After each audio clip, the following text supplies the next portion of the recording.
What happened to Tesla today? Is the Fed actually pivoting, and will this rally last? Let's get to it. So first and foremost, Tesla. Let's talk about this. We've been talking about this as a short for some time. It's very simple. You can see your top right here very clearly. You can see your neck break right here. We were talking about this breaking several times. If you go back and look at the Saturday videos, make sure you subscribe to the channel and click all notifications, because what we go over here is very timely. It doesn't hold the same weight. So you can see your kind of break from here. We actually had a long on in the trading room that actually was up right around here, that we actually trimmed it, nailed it actually, and then just got out of the way. You know, if the market's going to come in, Tesla's not going to hold. Production numbers were not where they were expected to. I'm not really sure what people are expecting from the company, but it doesn't matter. Now I have a gap down here, and I have a gap here as well. So this is not where you want to be. Zero lift, we still have a short on, but I covered half of it today for those that are following along or going to ask me about it. I actually did try a little bit of a quick scalp long right here when we got over VWAP, and it just did not hold. The fact that that did not hold is troubling if I was a short-term investor in the company. So the fact that that couldn't hold, that you couldn't stay above VWAP for more than one bar, that's a problem. So I would expect to see weakness tomorrow again and go from there. The vehicle that we've been using, besides just being short the stock or puts, has just been TSLS. You can see the whole trade mapped out now. But if you're not getting the newsletter, there's a free version in the link below. Make sure that you subscribe to it. It's free.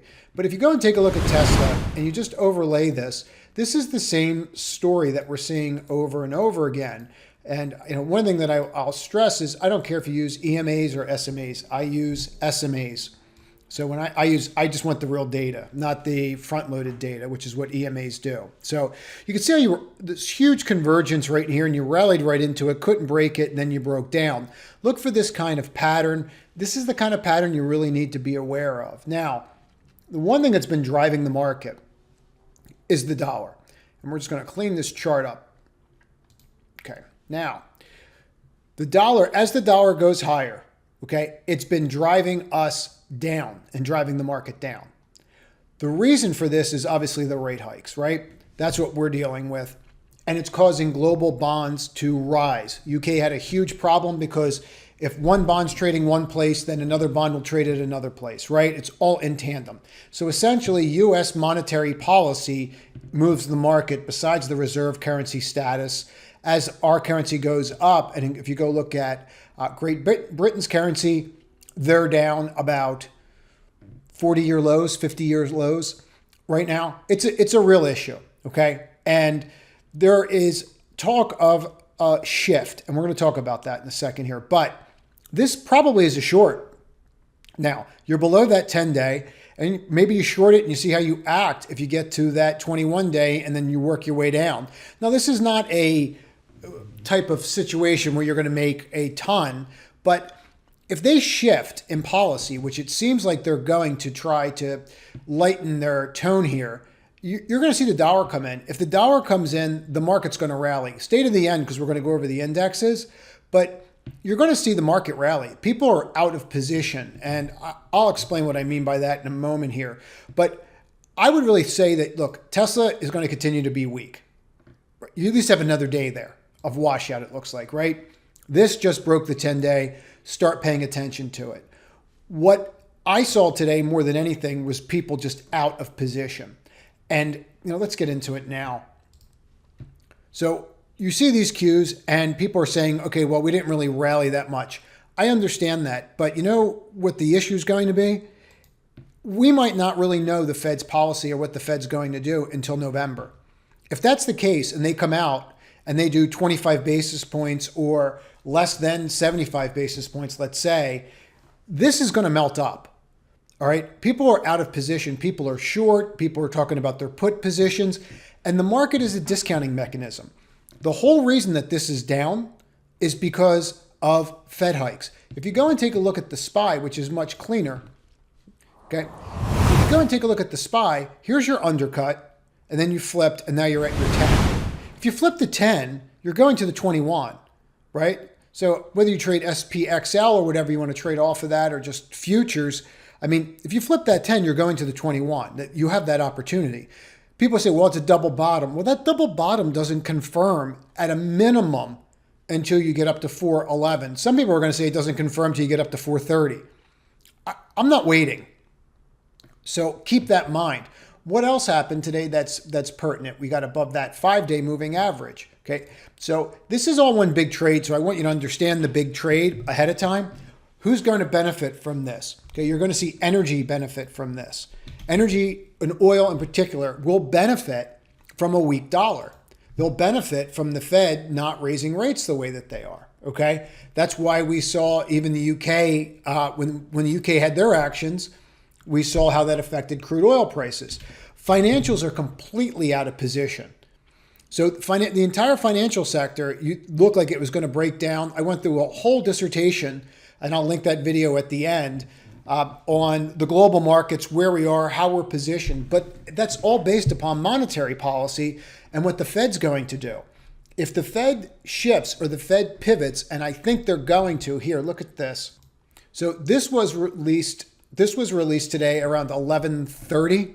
Okay, they put it on their website. UN calls for Fed, other central bankers to halt interest rate increases. This is the Wall Street Journal. It's not some kind of fly-by-night newspaper. And then you had Charlie Gasparino come out and issue a statement saying his sources are saying that they are going to pivot. If you know who Charlie Gasparino is, he's been around forever and is pretty much the axe on Wall Street for things like this. So if they're going to pivot, and if these Fed funds assumptions towards the end of the year are off, and we're not looking at 125 basis points, and this is devil's advocate, you're looking at 75 basis points or 50 basis points. Just, again, I don't know. But if they make that shift, okay, and they listen to what the UN is saying, this agency out of the UN, and I think this is very telegraphed, right? You have 4 Fed speakers today. You had Barkin on TV saying we have to watch how the dollar affects the global markets. There's a reason for all this. This emergency meeting just happens to be today, the same exact day that the Wall Street Journal and these 2 reporters come out. I mean, you know, this administration is so leaky. It's crazy, but do with that what you will. So I think that's what they're doing. I think they're setting the expectations for the pivot, just happening to go into midterms. It's a shock, right? So here you are tying right on that 50-month moving average. If this pushes, you're going to see certain names like JP Morgan, Goldman Sachs. These names are going to fly. Okay, all these names are going to go higher. They're all going to push, right? I would lean towards Goldman and JP Morgan out of those names. And I know this is more of a macro talk than we usually have during the weekday, but this is a big shift, and this big shift is going to affect the entire markets greatly. This may explain why we're not seeing that 40, right, on the VIX. Maybe people knew that there was this shift in monetary policy, right? It's not like we're the first to know. We're the last to know, right? We're retail. So we're the last to know, right? The first people they're going to know are the commercial side, then the institution. So that could be the case here. And you look at how the 10-year's acting on it. The 10-year's acting as if it's a done deal, right? So the 10-year just broke the 10-day for the first time. So here's the point of what I'm getting at. We can look at these charts all we want, okay? And we can say, this is doing this, and my special indicator is saying that this is going to go down, and this moving average is saying this. It's all nonsense right now until the Fed pivots or we understand what the Fed is going to do, okay? This move down was Jackson Hole, right? This move down was CPI. This move down was the rate hike. Okay. This move up, what was that move up, right? That move up was today a possible policy shift. This here was CPI, okay, when CPI came in, right? That was the peak of CPI. Going back to here, where's the high? Okay, well, we might have to slow down purchasing. Well, we might see some inflation. We might have to do a rate hike. Go look at those statements. You're in one big inflation trade. And the idea, and I put this in the trading community's newsletter last night, credit crunch is always going to supersede inflation. So that just means inflation stays with us longer and we're going to have to deal with it. Now, that might mean that the economy slows, but that does not mean that they're going to go out and do rate hikes. So I know this is not the normal, hey, go out and buy this, or hey, go take a look at this, or give you ideas. There's several ideas in there tonight. Look at the financial names. Tesla, you have another day in. Look at the dollar. It's probably a short.